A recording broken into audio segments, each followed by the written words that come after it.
हमने ये बारहा कहा। पहली बात तो ये है कि ये जुडिशल कमीशन बनने से पहले ये सारी अपॉइंटमेंट्स जो हैं 1935 से लेके ऑनवर्ड, ये सारी अपॉइंटमेंट्स किसी ज़माने में गवर्नर जनरल, किसी ज़माने में सदर, किसी ज़माने में मार्शल लॉ एडमिनिस्ट्रेटर भी करते रहे हैं। जी।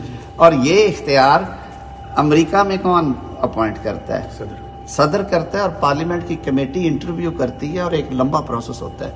इंग्लैंड में आज भी जो कमेटी फॉर अपॉइंटमेंट ऑफ जजेस है वो एक नॉन जुडिशियल खातून है, मेरे ख्याल में आजकल सिविल सोसाइटी से उनका ताल्लुक है। वजीर आजम ने उन्हें अपॉइंट कर रखा है। वो कमीशन के साथ बैठ के पब्लिक हियरिंग करती है, कई दफा इन कैमरा करते हैं और उसके बाद वो अपनी रिकमेंडेशंस।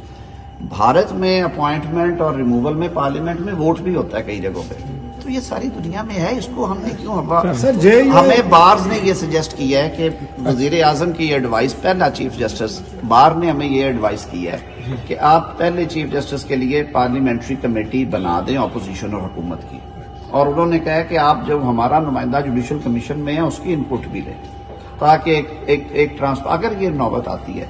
किसी दोस्त ने ये तजवीज दी कि अगर वजीर आजम ने ये नाम रिकमेंड करने हैं तो वो एग्जिस्टिंग सुप्रीम कोर्ट जो है उनमें से पहले 5 जजेस में से किसी का इंतखाब करने, एक नई एंटिटी खड़ी करनी है ना। तो जो लोग ऑलरेडी सुप्रीम कोर्ट में बैठे हुए वो ये सारे प्रोसेस से गुजर के आए हैं, वो पाकिस्तान के जजेस हैं। यार अभी जल्दी है भाई, 1.5 महीने से ये मामला चल रहा है। जेयूआई कह रही है कि 200 केसेज हैं जो आईनी कॉन्स्टिट्यूशनल है और उसमें आपको लेट हो गया है, उसके लिए वो कह रहे हैं कि बेंच बना दें मौजूदा सुप्रीम कोर्ट। 200 कॉन्स्टिट्यूशनल केस तो एक नंबर है जो ओरिजिनल जुरिस्डिक्शन में है। बहुत सारे मुकदमात जो जुड़े हुए हैं, जो ओरिजिनल जुरिस्डिक्शन चारों हाई कोर्ट्स 5 इस्तेमाल करती हैं, वो अपीलों का स्टॉक एक अलग है, वो भी सैकड़ों में है।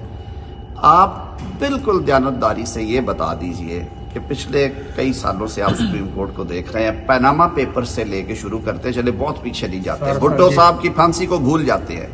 पनामा पेपर से लेके आज तक दिल पे हाथ रख के बता दें कि बशीर, बूटे और गामे को ज्यादा टाइम मिला है सुप्रीम कोर्ट में, या सियासी जो तमाशे लगते हैं उनको ज्यादा मिला।